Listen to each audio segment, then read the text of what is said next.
Assalamualaikum, berjumpa lagi dengan gua Kumorok di Tapak Lacak Misteri.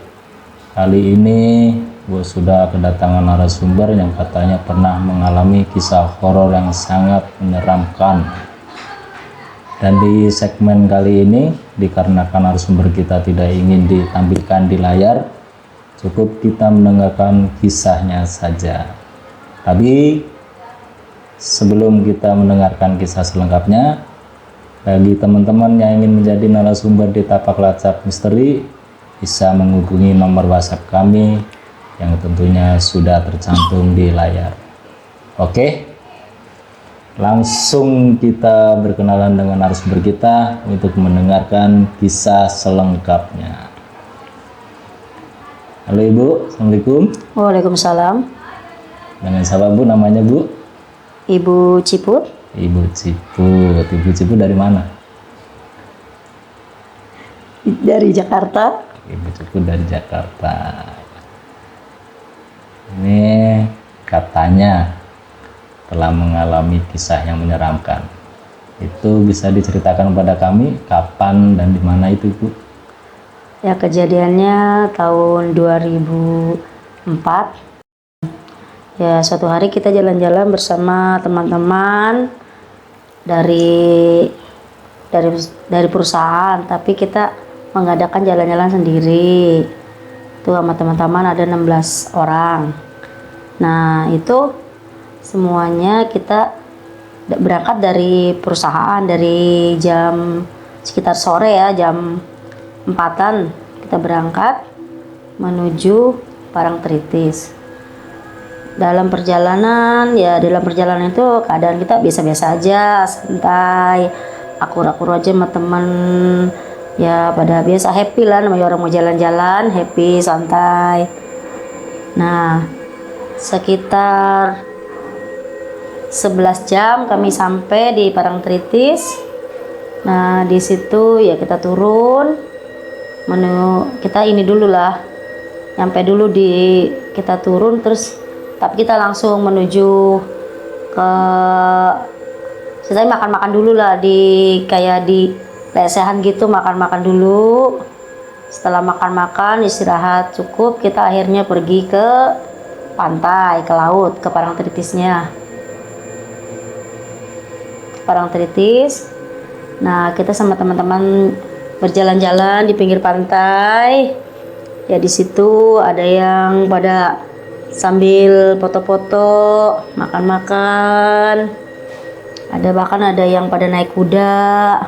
Di pinggir pantai kan bagus tuh, pas agak-agak sore tuh kan, bagus lah pemandangannya. Terus kita semua pada duduk dari situ di pinggir pantai, duduk.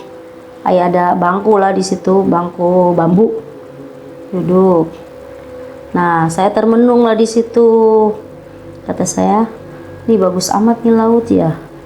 Tuh kalau kata orang dengar dulu kan bilang kalau Nenek Kidul kan suka keluar tuh bawa kereta kencana. Saya lewat, saya kayak otaknya tuh kayak menghayal lah, kata saya, "Ih, cakep tuh ya kalau bener-bener Nyai Roro Kidul keluar bawa kereta kencana tuh." Nah, udah pikiran saya seperti itu. Nah, setelah itu diinformasikan, "Ayo," katanya, "kumpul, kita balik ke penginapan dulu." Di penginapan itu agak jauh dari Parangtritis, sekitar 2 jaman. Kumpul, nah kami pada jalan itu. Jadi jadi kita tuh pas jalan tuh muter aja di satu tempat itu. Nggak ketemu sama jalan tuh nggak ketemu, muter jadi satu titik itu. Katanya, "Kenapa ya kita begini ya?" Di situ kita berhenti, ingatlah sama ya baca-bacaan yang kita bisa lah, zikir apa yang kita bisa. Akhirnya kita sadar di situ, kelihatan jalan. Oh, di sana no mobilnya, ayo kita ke sana. Ayo, nah kita menuju dah mobil. Nah, pulang. Nah, di perjalanan udah mulai keadaan gak enak. Kayaknya kayak ada makhluk yang mengganggu lah, kayak pada berantem tuh, tadinya lagi akur-akur aja pada berantem, nggak jelas berantemnya, pokoknya semua pada marah-marah. saling kata-kata, saling ngejek. Udah nggak jelas tuh pada berantem. Kena sebabnya apa kita pada nggak tahu. Kok tuh kita pada berantem. Nah udah nyampe di penginapan masih begitu, masih pada berantem. Itu juga belum pada sadar kita berantem. Sebenarnya mungkin dia hadir di situ. Mungkin makhluk itu ngeliat kita seneng kali, kita pada berantem, gembira kali dia.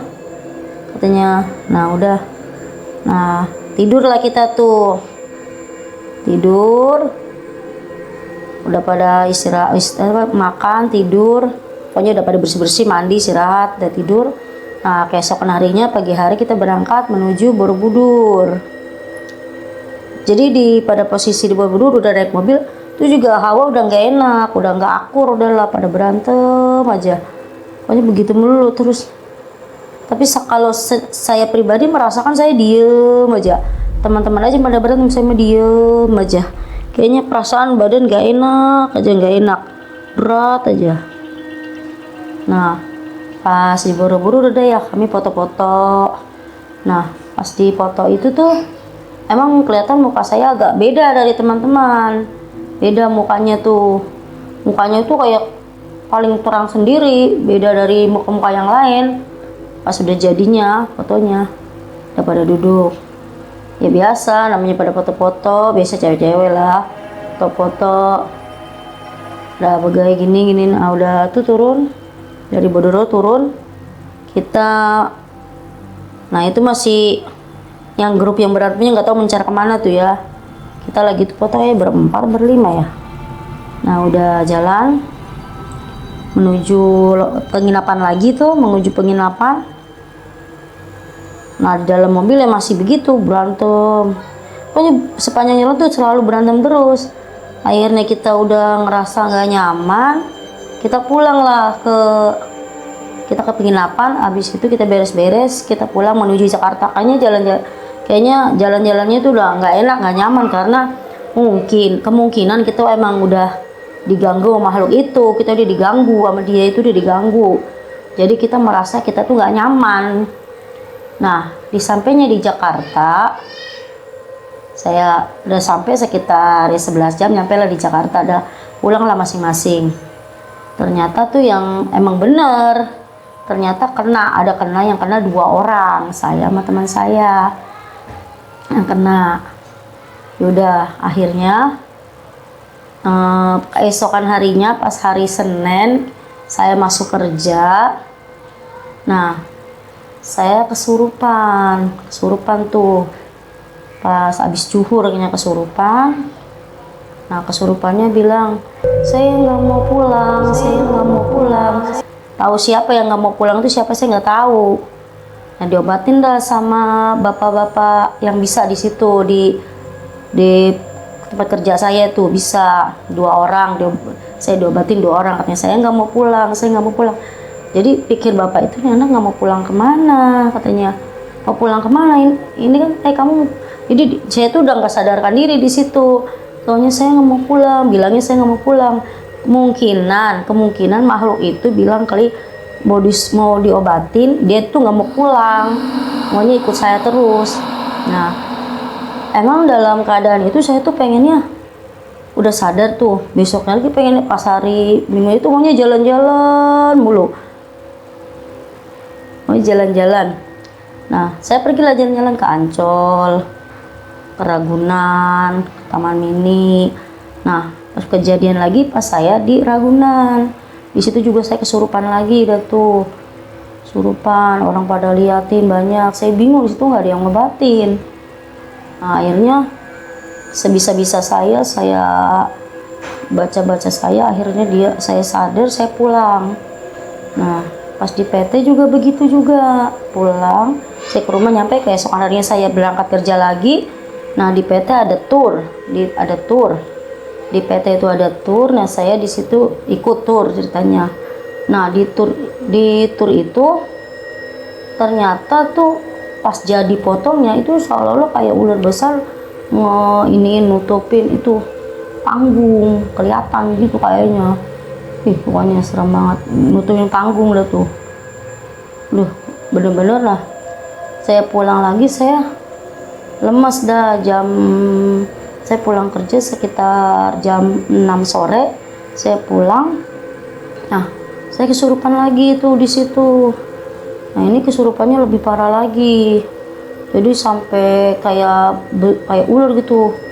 Ya, ular melata begitu saya kesurupannya tuh. Dipanggil lah Pak Ustadz ngobatin. Nah, Pak Ustadz yang pertama ada yang ngobatin sekitar ada 4 orang lah di situ ya ngobatin saya itu. Nah, akhirnya diobatin. Lama juga itu saya diobatin nggak kelar-kelar. Nah, Pak Ustadznya bilang ini tuh ini nih makhluk ini nih nggak mau dipulangin, dia mainnya pengen ikut saya terus. Lah saya takut lah, saya nggak mau, dia nggak mau dipulangin, maunya ikut saya terus.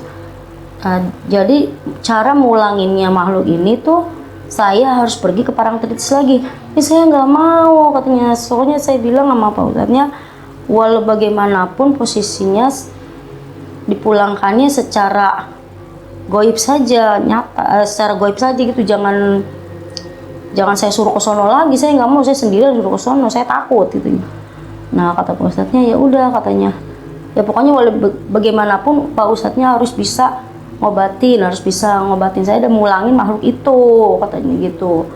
Tapi tetap aja susah itu makhluk itu, sampai akhirnya Pak Ustadz kayaknya bertempur tuh sama makhluk itu.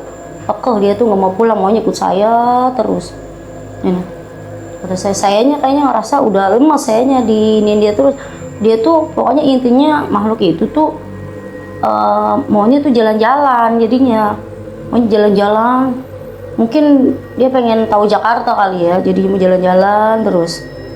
Nah, alhamdulillah akhirnya Pak Ustadz itu alhamdulillah bisa ngobatin saya dan nguarin saya dan mulangin makhluk itu juga, si ular raksasa itu. Ya kata Pak Ustadznya sih itu anak buahnya Nyilanjar masih ininya Nyi Roh Kidul. Ya itulah yang saya alami selama hidup saya yang paling menyeramkan. Ya mudah-mudahan saya nggak mau ngalamin seperti itu lagi, soalnya saya merasa sih beban banget kemarin itu, kayaknya bener-bener tuh semingguan itu saya tuh lelah, kayak dipanggulin beban yang sangat berat. Jadi kalau sekarang udah nggak mengalami hal-hal seperti itu lagi Bu ya? Enggak. Setelah diobatin sama Pak Ustadz itu ya? Alhamdulillah. Terima kasih Ibu atas waktunya dan ceritanya yang sudah diluangkan di Tapak Lacak Misteri. Akhirnya kita harus undur diri. Wassalamualaikum warahmatullahi wabarakatuh. Waalaikumsalam.